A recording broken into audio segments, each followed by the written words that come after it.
Welcome to That Handicapping Show. I'm Claire Novak, joined once again by Frank Angst, and today we're going to go to Saratoga, take a look at the Whitney and the Test Stakes. The Whitney, of course, highlight of the handicap summer season, a mile and an eighth, $1.5 million on the line for the older horses, and such a classy field. I mean, you have the Belmont Stakes winner, Palace Malice, coming in here on a 4-race win streak. You have Will Take Charge, the defending 3-year-old champion, and some other horses who really do have a lot of back class in here. So, Frank, let's talk about the Whitney, and always a kind of a anchor on the summer season.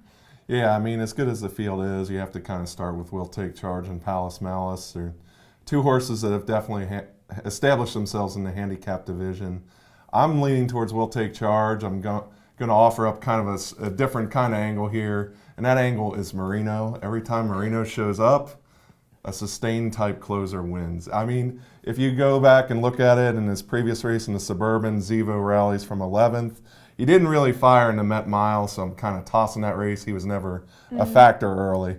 But when he led early in the Pimlico Special, Revolutionary rallied from 30 lengths back. Wow. When he led early in the Charlestown Classic, Imperative rallied from 5th. And even in last year's Traverse, it set up Will Take Charge's run. I see a similar scenario on Saturday.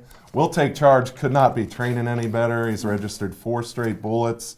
Wayne Lucas gave him, like, by his standards, just a bit of a break. But the Stephen Foster was a nice race in mid-June, and coming back here now in July, and I just see the horse sitting on a big race here. It was a much better race for him than the Ali Sheba, of course, where he finished 6th. And one thing that I do like about this race is Luis Saez getting the mount back. Gary Stevens out with knee surgery. He had ridden him in his past 2 races. I think in the Stephen Foster, you did see Gary getting a chance to figure him out a little bit more than he did in the Ali Sheba. The one concern, and something that Wayne did mention at the draw yesterday, was the post position on the inside. Now, hopefully, if Luis can just get a chance to take back and kind of get him into a good outside tracking position, he should be fine. He's a horse, we've talked about it hundreds of times on this show, I feel like. He doesn't like to run inside. He likes to make his outside closing run. But he does need to get not too far back. So like you said, Moreno, familiar scenario to last year's Travers with that hopeful speed setup. And I don't have anything negative to say about Palace Malice. He just impresses me every time he runs.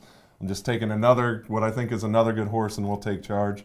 You're kind of looking at maybe some early speed angle type here? Or? Yeah, I can't go against It's My Lucky Day just because I've been looking forward so much to this horse's return to top-level company. He's won his past 3 races in a row. I love the patience that Eddie Place has shown in stepping him up in his conditions gradually, and he said all along he wasn't going to put this horse back in the Grade 1 type of competition until he thought that he had a really good chance at winning.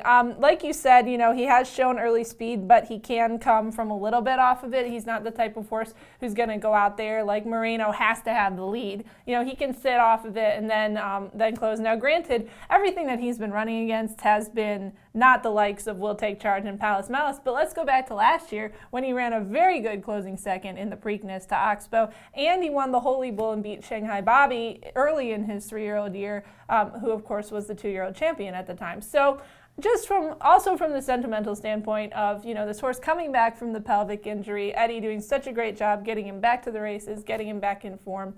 And I'm a huge fan of Will Take Charge. I have absolutely so much respect for that horse, the way he's held up, in his campaigns and just his pure class. He's one of my favorites, but I'm really excited to see It's My Lucky Day get a chance to get back here. Another horse that I took a look at departing, he's the Super Derby winner. He's obviously a little bit of a class below these, but I do think that he loves Saratoga, and we'll see. He ran a good 3rd in the Stephen Foster, 2nd time off the layup, and maybe he'll stand a chance to run a big race here.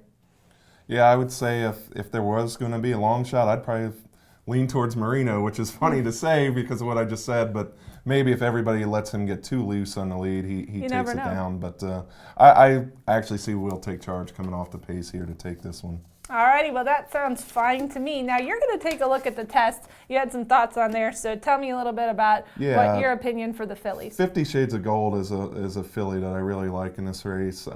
It's 2 for 2 at the distance. In the 8 bells, she really impressed me at the 7 furlong distance at Churchill.